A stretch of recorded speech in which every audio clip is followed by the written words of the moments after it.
제가 신학교를 다니면서 읽은 책 중에 가장 감명적인 책이 있다면은 C.E. 넬슨 박사가 쓴 Where Faith Begins, 신앙은 어떻게 시작이 되는가 하는 책입니다. 거기서 가장 제 마음에 이렇게 충격을 주었던 것은 미국에 처음 기독교 기초를 닦았던 세계의 주류 교단, 이 주류 교단이 지금 급격하게 쇠퇴하고 있다는 것입니다.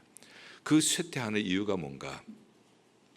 미국의 기초를 닦았던, 기독교 국가로서의 기초를 닦았던 그 세계의 주류 교단, 유럽에서 이민을 와서 미국 땅에서 뿌리를 내린 장로교, 감리교, 성공회 세계 교단입니다. 그런데 급격하게 쇠퇴를 하고 있는 이유가 뭔가? 세 가지로 얘기를 하고 있어요. 첫째는 개인주의라고 하는 것입니다. 개인주의는 자기를 우선적으로 생각을 하고 공동체는 나중으로 생각하는 것이 개인주의죠. 이 개인주의가 어디에서 나왔는가? 이것은 미국이 개척을 한 파이오니아, 그러한 개척자로서의 이제 이 땅에 와서 뿌리를 내렸잖아요. 개척을 하려고 하다가 보면은 그만큼 남의 땅을 빼앗아야 또 내 것이 되어지고, 이렇게 하다가 보면은 다른 공동체를 생각할 여유가 없다는 것이에요.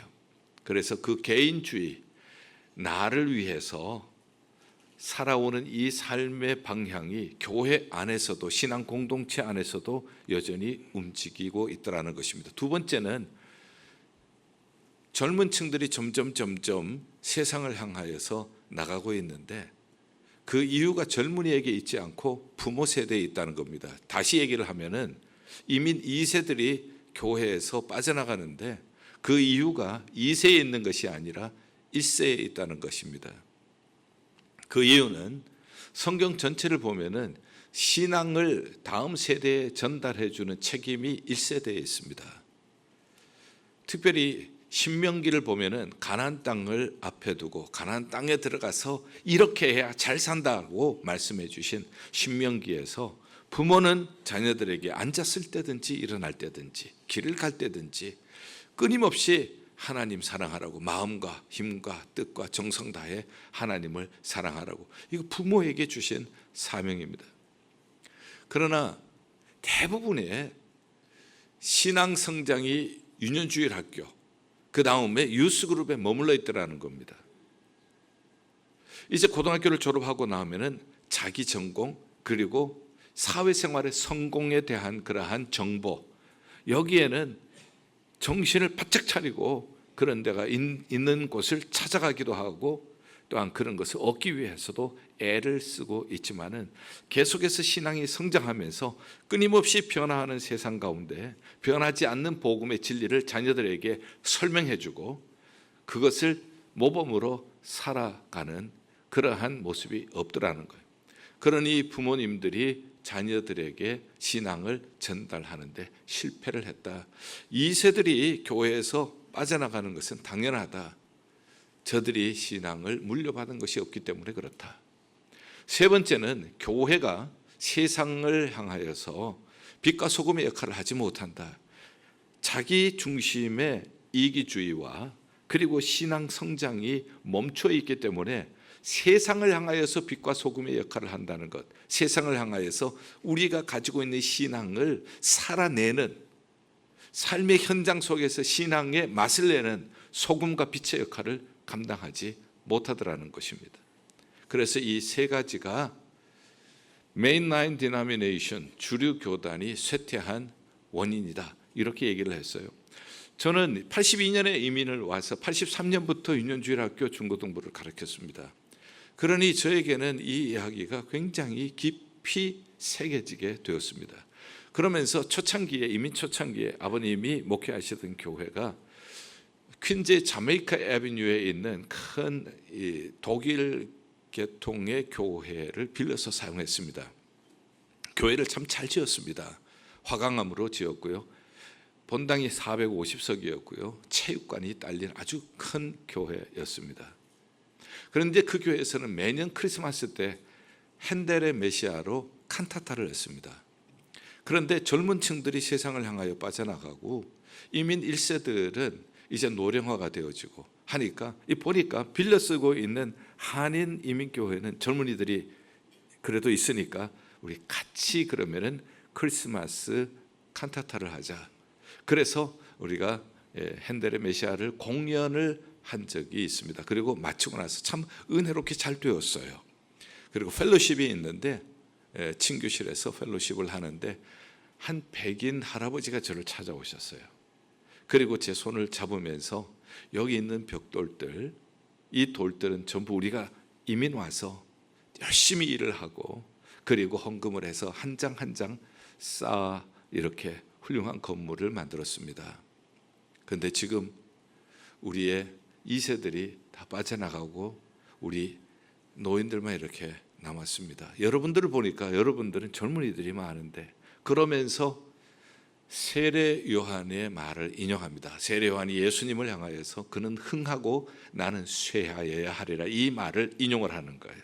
You are increasing and we are decreasing. 당신네들은 지금 성장하고 있지만 우리는 쇠퇴하고 있습니다 하면서 제 손을 잡고 그 백인 할아버지가 우세요.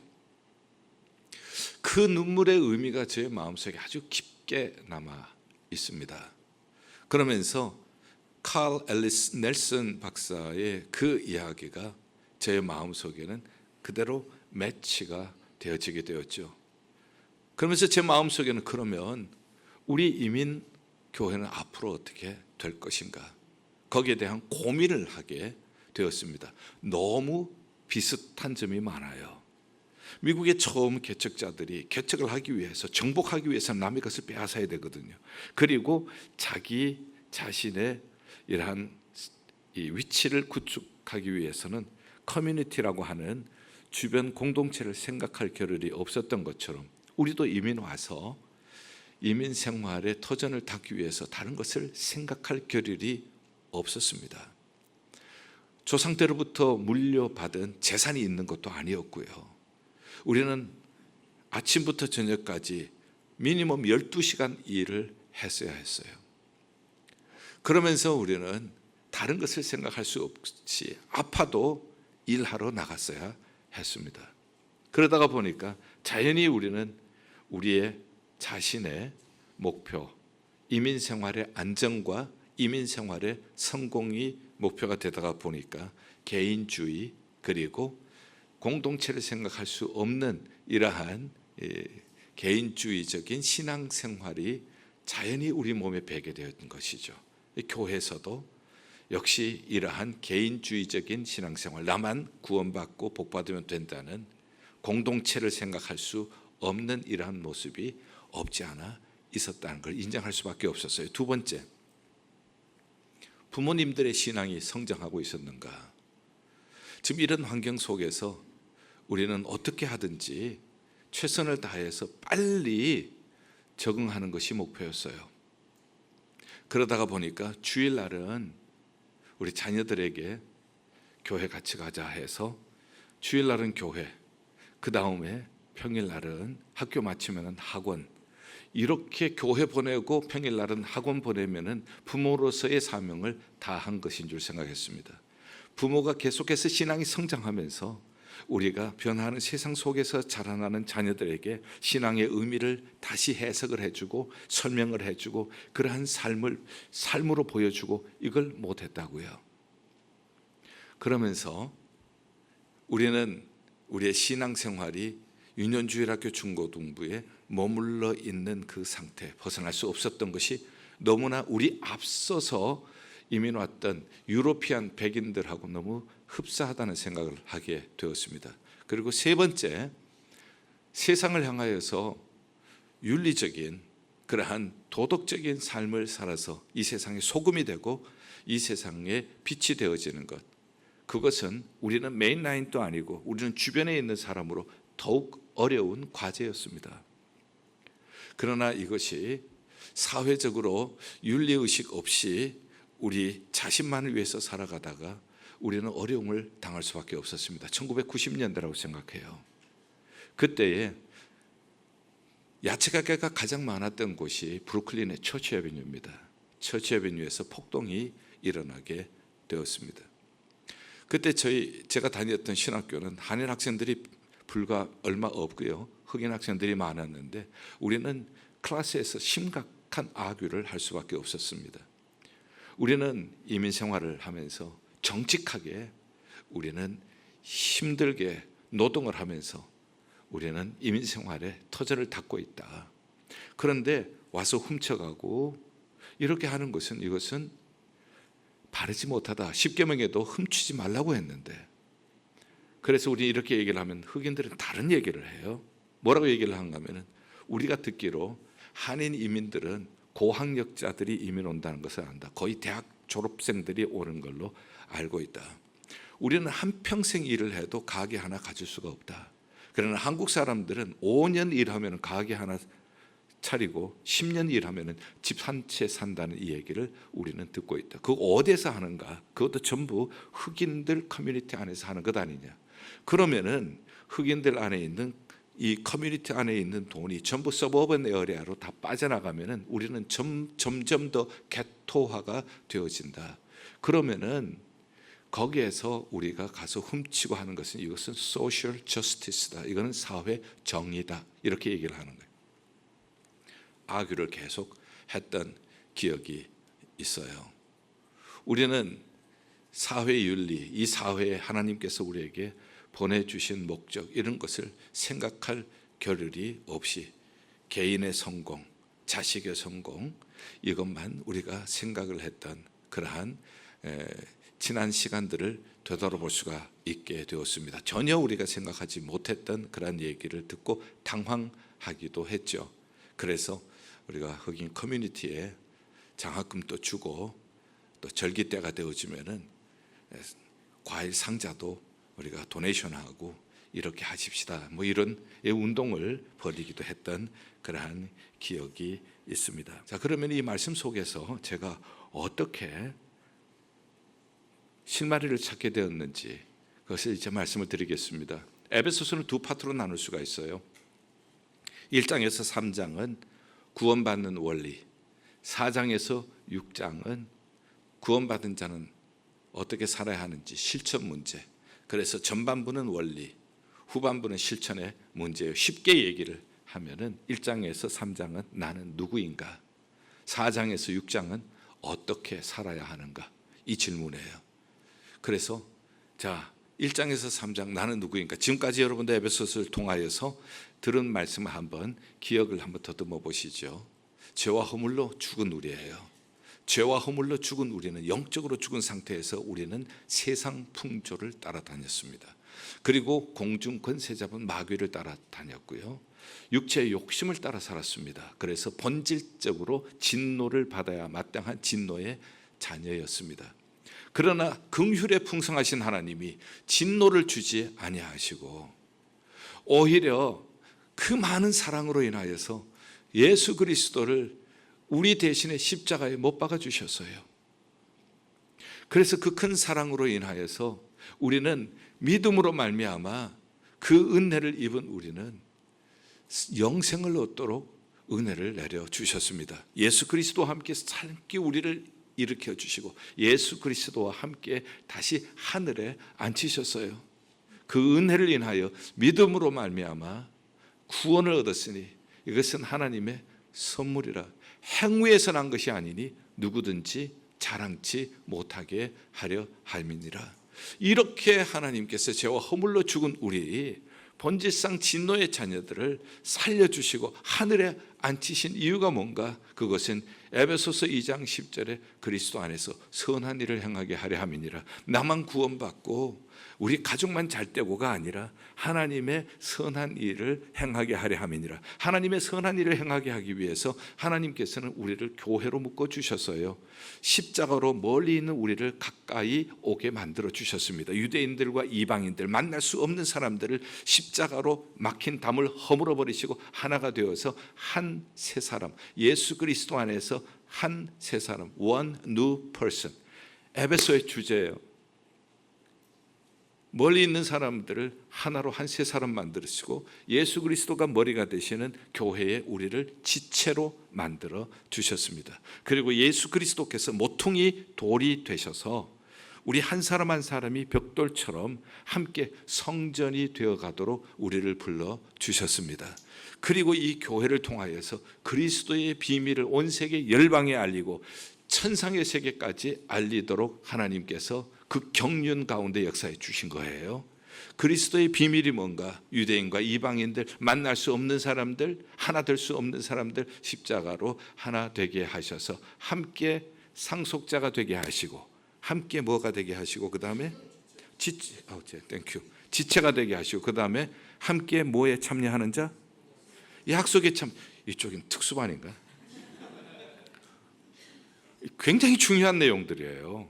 그래서 함께예요. 절대 교회는 개인주의가 아니에요. 함께예요. 십자가는 담을 허물어 버린 거예요. 예수가 모퉁이 돌이에요. 그 모퉁이 돌로 함께 지어져 가는 곳이 교회예요. 이 교회를 통하여 함께 상속자가 되고 함께 지체가 되어지고 함께 약속에 참여하는 자가 되어서 하나님의 이 비밀을 온 세계 열방에 알리도록, 선포하도록, 거울처럼 온 세계에 비추도록 오늘의 교회를, 예일교회를 세워주신 줄 믿습니다. 자, 이것이 1장에서 3장 나는 누구인가 이것을 설명하고 난 다음에요, 그 다음에 4장부터 시작하는 말씀이 그러므로예요.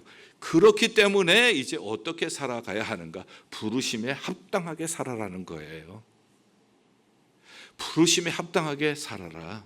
이렇게 불러주셨으니 부르심에 합당하게 살아라. 학생이면은 학생의 부르심에 합당하게 살고, 군인이면은 군인의 부르심에 합당하게 살고, 이렇게 하나님 앞에서 죽은 사람 살아났으면은 하나님께서 우리에게 선한 일 하도록 우리를 불러주셨으면 부르심에 합당하게 살아라.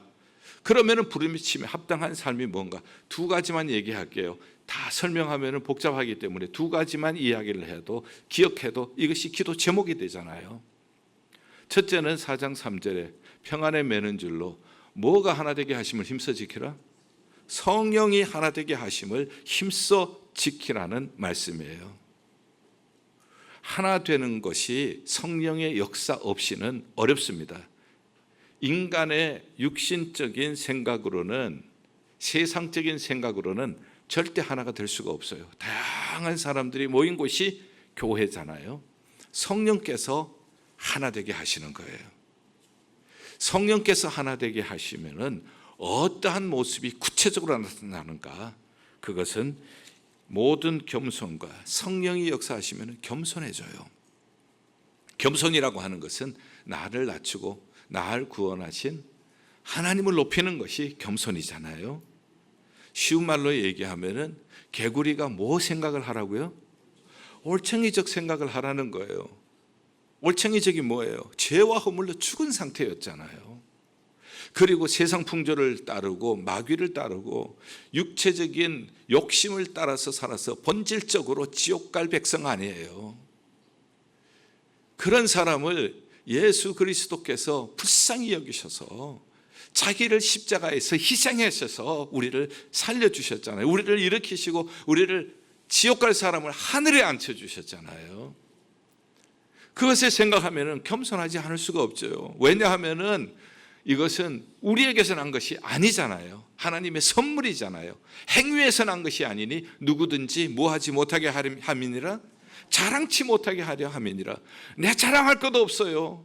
자랑은 오직 십자가밖에 없어요. 그게 겸손이에요. 성령이 역사하시면 하나님이 은혜로 주신 것을 알게 하셔서 겸손해져요. 그 다음에 온유로 하고, 온유라고 하는 것은 부드러움이죠. 이 부드러움이라고 하는 것은 심지어는 나에게 험담을 할 때도 부드럽게 대하는 거예요. 구약 성경에 온유함이 지면의 모든 사람보다 뛰어난 사람이 있는데 그 사람 이름은 모세죠. 민수기 12장에 보세요. 구스 여인과 결혼을 하게 되어지니까 아론과 미리암이 험담을 한 거예요. 그런데 그 일에 주된 역할을 한 사람이 미리암이었나 봐요. 그래서 미리암에게 무슨 일이 생기죠? 나병이 생기잖아요. 미리암에게 나병이 생겼는데 모세는 어떻게 합니까? 험담을 할 때도 온유하게 거기에 대해서 분노하고 따지고 싸우지 않았어요. 그냥 온유하게 그냥 지나가는 거죠. 그러면은 하나님이 알아서 하시는 거예요. 하나님께 맡기는 거예요. 온유함이라고 하는 거는. 나병이 생길 때 그거 봐라, 나한테 까불다가 나병 생기지 않는, 이렇게 얘기하지 않아요.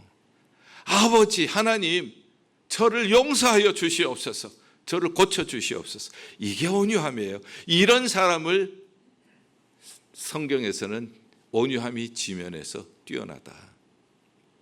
우리는 누가 나에게 험담한다 하면은, 만약에 목사님께 험담하는 사람이 있어요. 궁금할까요, 안 할까요? 궁금해서 누가 그랬어요? 에이, 그냥 그런 사람이 있어요. 그럼 더 궁금한 거예요. 그러면은 이제 네트워크를 사용해서 사방팔방 이제 다 알아보는, 그렇게 해서 알면 어떻게 할 거예요? 정성껏 찾고 찾았으니까 이제는 온 마음과 정성과 힘을 모아서 보복을 해야 되겠죠. 그럼 하나님의 영광이 가려지는 거예요. 영성 떨어지는 거예요. 모세를 보면서 많은 것을 우리가 배우게 되어집니다. 뒤에서 험담하지만, 미리암이 험담하지만 그가 온유함으로 싸우지 않아요. 그렇게 험담함으로 말미암아 나병이 생겼을 때도 오히려 고쳐달라고 하잖아요. 이거 인간의 힘으로는 안 되는 거예요. 세상 풍조를 따라가면서는 불가능한 겁니다. 인간의 욕심으로는 불가능한 일이에요. 오직 성령으로 가능하게 된 줄을 믿습니다. 오래 참음, 살다가 보면 못 참아서 후회한 적이 많잖아요. 참을 수 있게 도우시는 분도 성령이에요. 그 다음에 사랑 가운데 용납하고, 서로 다른 사람들을 용납한다는 것도 쉬운 일이 아니에요. 다 다르잖아요. 일란성 쌍생아도 다르다고 하는데 그 다른 것을 용납하는 거예요. 여러분도 부부가 있어요. 남편이 아내에게 제발 내 스타일로 좀 맞춰달라. 그럼 아내가 뭐라 그러겠어요? 제발 당신이 내 스타일로 좀 맞춰달라고, 내가 얘기하는 거 좀 들어달라고. 그렇게 되어지면 끊임없이 평행선을 이루게 될 것입니다. 내 뜻대로 안 될 때는 나만 속상하는 거예요. 사랑 가운데 용납하는 거예요. 사랑 가운데 그 사람의 스타일을 용납해 주는 거예요. 그게 오히려 속편한 일이라는 거예요. 이거 쉬운 일이 아니에요. 성령의 역사 없이는 불가능한 일입니다.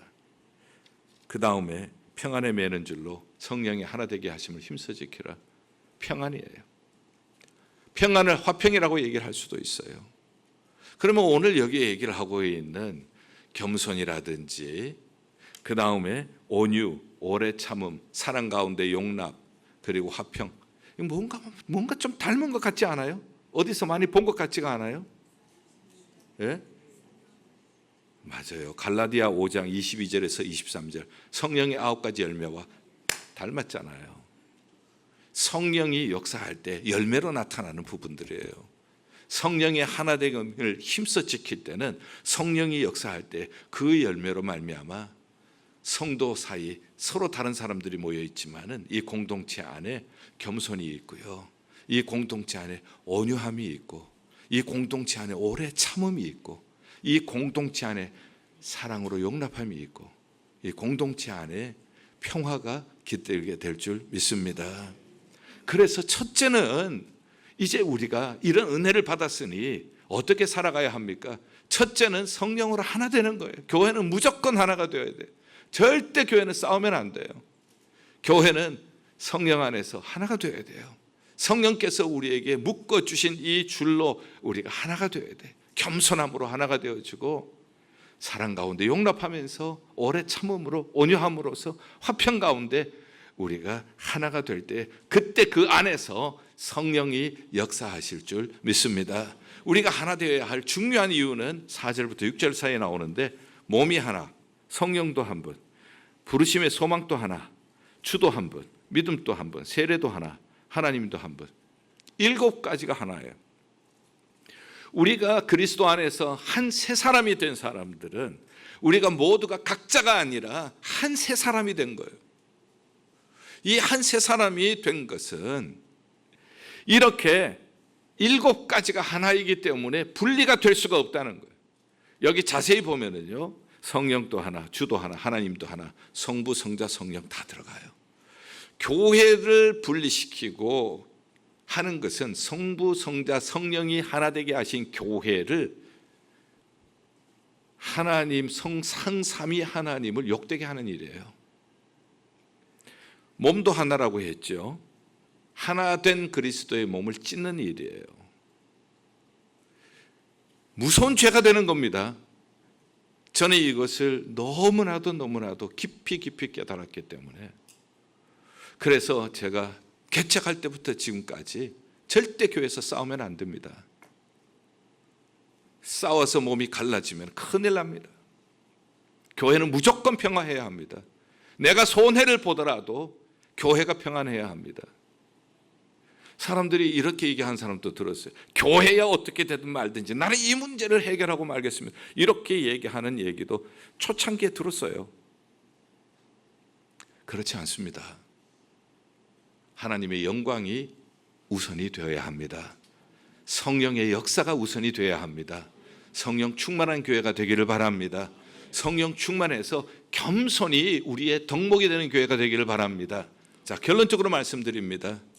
하나님이 꿈을 꾸는 그러한 교회는 어떤 교회인가? 예수 그리스도의 마음에 있는 교회는 어떤 교회인가? 첫째는 성령 충만해서 하나가 되는 교회예요. 우리는 성령 충만해서 하나가 되는 교회가 될 수 있기를 바랍니다. 꼭 하나가 되셔야 돼요. 교회는 반드시 평화해야 합니다. 어떤 일이 있어도 나를 희생해서라도 교회는 평화해야 돼요. 그것이 바로 그리스도의 몸을 우리가 건강하게 세우는 일입니다. 그것이 바로 하나님의 거룩한 성전을 세워가는 일이기 때문에, 그러나 하나님께서는 이 건강한 교회를 가지고 두 번째 우리에게 주시는 사명이 있어요. 자라야 한다는 거. 평화한 다음에는 자라야 해요.